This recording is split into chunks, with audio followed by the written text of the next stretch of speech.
En Amérique du Sud, il existe de nombreux animaux qui la caractérisent, du jaguar au lama, en passant par les fourmiliers et d'autres représentants.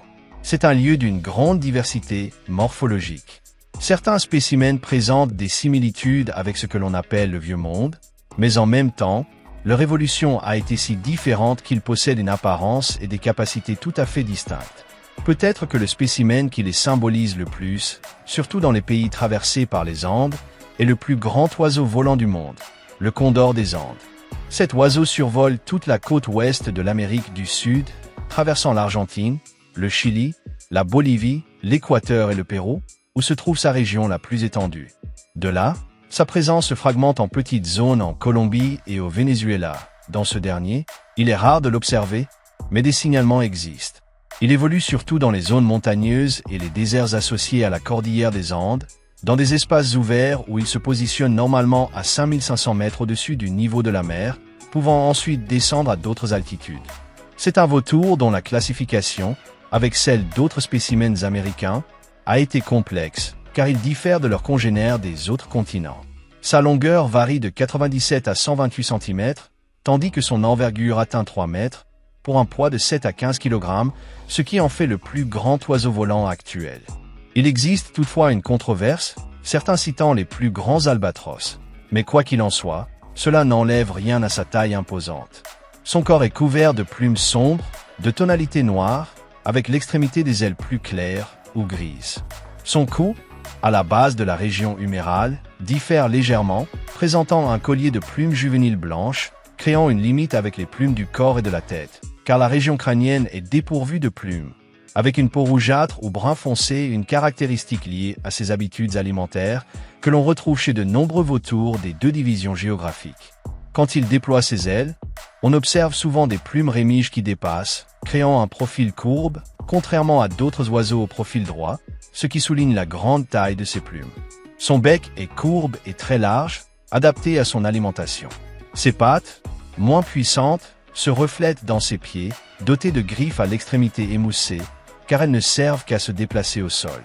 Les pieds ont 4 doigts, un dirigé à l'opposé, et le doigt médian est plus long et grand, ce qui facilite leur déplacement en marchant ou en sautillant.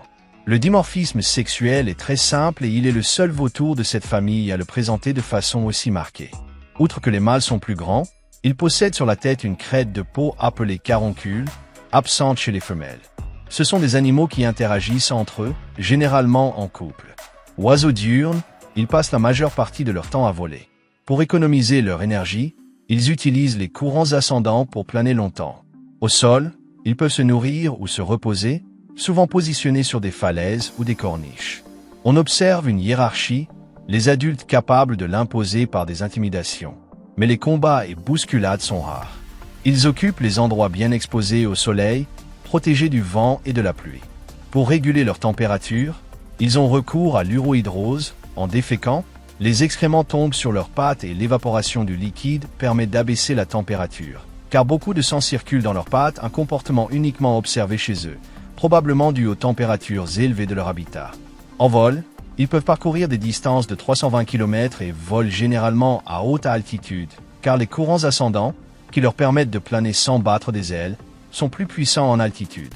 Cependant, ils ne sont pas migrateurs et passent la majeure partie de leur vie sur le même territoire. Ces spécimens s'orientent principalement par la vue. On dit même que l'expression de leur humeur se traduit par un changement de couleur de la peau de leur tête, facile à observer puisqu'elle est dépourvue de plumes. Ils adoptent également différentes postures pour communiquer. L'autre sens qu'ils utilisent beaucoup est l'ouïe. Lorsqu'ils se nourrissent, ils sont très vigilants et tout bruit peut les faire adopter une posture défensive ou de fuite. Bien que leur odorat ne soit pas très développé comparé à d'autres espèces, il leur permet de percevoir des odeurs à courte distance. Ce sont généralement des animaux silencieux qui émettent rarement des sons. Comme les autres vautours, c'est un animal nécrophage, se nourrissant de cadavres en décomposition. Grâce à sa taille, il peut déchirer la peau épaisse de nombreux animaux, permettant ensuite à des vautours plus petits de profiter des restes. Occasionnellement, il chasse de petits animaux, surtout lorsqu'il ne trouve pas sa nourriture préférée, les écrasant alors de son poids, car il ne possède pas les adaptations évolutives pour chasser comme d'autres oiseaux de proie. Pour trouver sa nourriture, il utilise sa vue depuis des milliers de mètres d'altitude, repérant soit un cadavre, soit un groupe d'oiseaux nécrophages. Ces spécimens sont monogames. On suppose qu'ils se reproduisent avec le même partenaire pour la vie. Les couples se forment à la maturité sexuelle. La saison de reproduction a généralement lieu entre les mois de février et juin, mais varie selon la région géographique et la disponibilité de la nourriture. Les recherches sur leur reproduction sont peu nombreuses, car son étude est complexe. On sait que leurs nids sont très rudimentaires, consistant au plus en quelques branchages sur des corniches montagneuses, servant à délimiter l'espace et à éviter les chutes. La femelle pond un seul œuf blanc, pesant 280 grammes, incubé pendant 5-4 à 5-8 jours.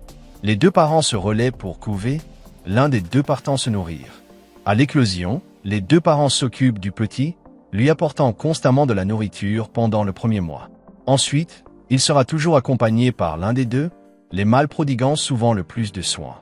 En grandissant, on le laisse seul et il commence à explorer son environnement, apprenant à voler entre 6 et 7 mois.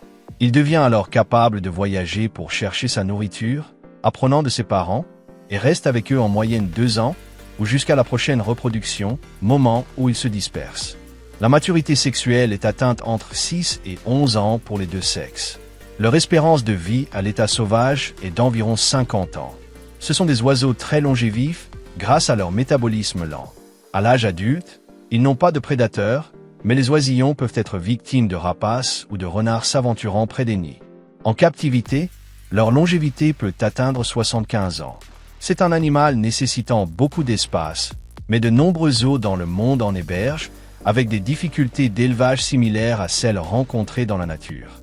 Cette espèce est classée comme quasi menacée, avec une diminution de sa population, principalement due au déplacement et à la transformation de son habitat. Un autre facteur est le tir, non pas dirigé contre eux, mais lorsqu'un animal chassé meurt dans la nature et que les condors consomment sa carcasse contenant des fragments de plomb, ils s'intoxiquent, car leur système digestif optimise l'absorption des nutriments, ingérant ainsi de grandes quantités de ce métal lourd. Cette intoxication affecte les petits, qui ne se développent pas correctement et meurent, un phénomène qui a diminué grâce à la sensibilisation. Ils sont aussi considérés comme des vecteurs de maladies pour le bétail, ce qui est vrai. Lorsque la faune est déplacée et que ces oiseaux consomment des cadavres de bétail morts de maladies, ils peuvent les transmettre ailleurs par leur fiente. Les éleveurs, les voyant, les chassent ou leur tirent dessus. Pour leur protection, l'élevage en captivité est nécessaire.